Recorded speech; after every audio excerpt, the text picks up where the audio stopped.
হজের কোরবানি করার সামর্থ্য না থাকলে করণীয় কি? হজের অন্যতম আমল হলো কোরবানি তথা পশু জবাই করা।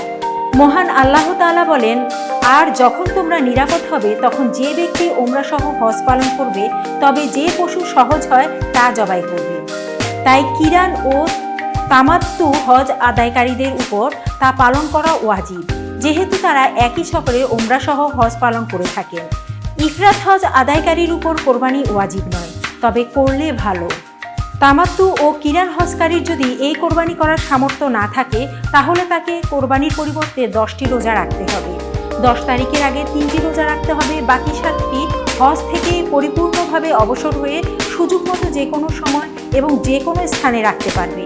আর 10 তারিখের আগে যদি 3টি রোজা না রাখা হয় তাহলে কোরবানি করাই নির্ধারিত হয়ে যাবে। সেক্ষেত্রে 10 তারিখ কোরবানির কোনো ব্যবস্থা না হলে কোরবানি না করে সে হলক করে হালাল হয়ে যাবে।